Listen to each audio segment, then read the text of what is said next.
Wing commander Vikram ji, भारतीय वायुसेना। राधे राधे। गुरुदेव, आपके चरणों में कोटि कोटि प्रणाम।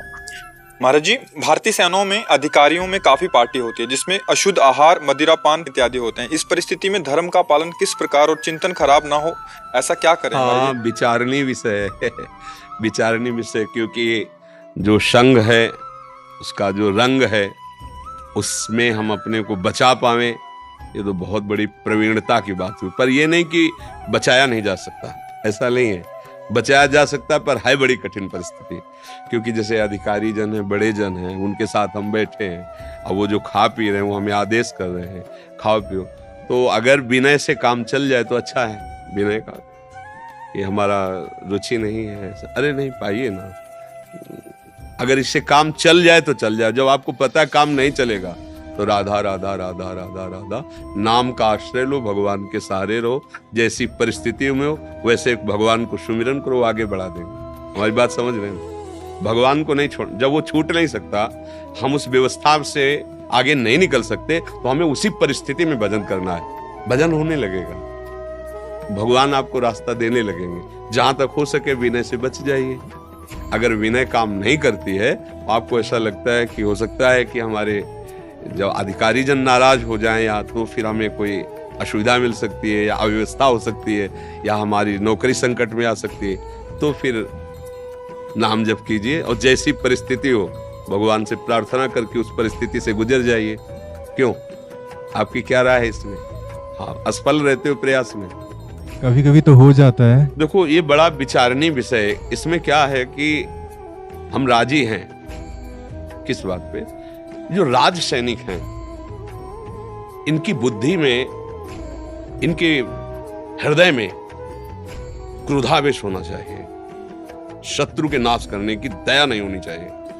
तो खान पान जो है वो इसी कोटि का कराया जाता है, शिक्षा इसी कोटि की दी जाती है कि सामने वाले को बख्शना नहीं है। जो हमारे देश के प्रति, हमारे धर्म के प्रति, हमारे देशवासियों के प्रति जरा भी अगर वो, हमारे राज सैनिकों का जो स्वरूप है वो यही है।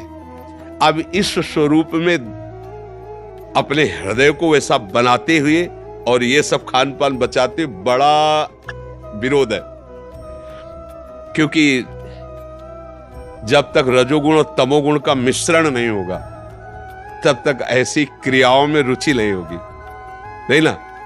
अब आप केवल दाल रोटी पाए और गाय का दूध पिए और भजन करे तो आपको यही सुनाई देगा, सन्यास मिल जाए तो अच्छा है, तो हमारी सुरक्षा डगमगा जाएगी।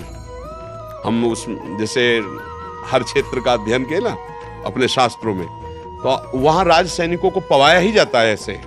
उनको शिक्षा यही दी जाती है कि उनके अंदर सिंहवत स्वभाव आवे। देखो, वो भजन भी है, वो भी भजन है, उसमें अगर आपने चूक किया तो हमारा भजन फेल हो जाएगा। मान लो आतंकवाद बढ़ता चला जाए तो कोई बख्शेगा क्या? साधु महात्मा, धर्म, जो गांव नगर, सब पर आक्रमण होने लगेगा। उसके लिए आपके अंदर हिंसात्मक प्रवृत्ति है। अब वहां साधुगिरी तो नहीं चलेगी ना, वहां क्षमा, दया, अहिंसा ये नहीं चलेगा। देखो, अलग अलग क्षेत्र है, वहां तुम्हारे लिए सबसे बड़ा भजन है कि आया हुआ हमारे देश को नुकसान पहुंचाने वाला व्यक्ति, वो कोई भी हो, कहीं का भी हो, वो बचना नहीं चाहिए, क्योंकि वो बचेगा तो बहुतों को नष्ट कर देगा। तो उस समय जो स्थिति चाहिए, अब आप ऐसे पहाड़ों में फंसे, ऐसी जगह फंसे, अब जो मिले जैसे मिले प्राण पोषण करो, विजय प्राप्त करो। अब वहां ये थोड़ी देखना है कि सेव, केला, संतरा का जूस मिले तो चलेगा, नहीं तो अगर नहीं, जो मिल रहा है जैसे मिल रहा है, तुम बहुत बड़े कार्य में लगे हो, हमारे देश की सुरक्षा में लगे हुए हो सके तो बचो, नहीं बच सकते तो अपने धर्म का पालन करो, नाम जप करो। बात समझ रहे ना? आप राजकीय विभाग के, हमारे देश के रक्षा पद पर हैं।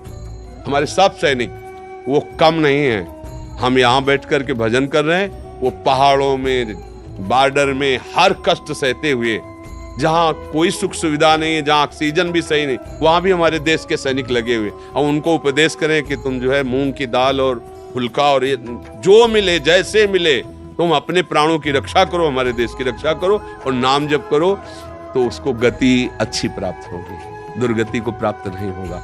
स्वेच्छा से आप खाने की इच्छा मत करो, परिस्थिति बस ऐसा होता है तो पीछे मत हटो, नाम मत छोड़ो, आगे बढ़ो। समझ रहे ना हमारी बात?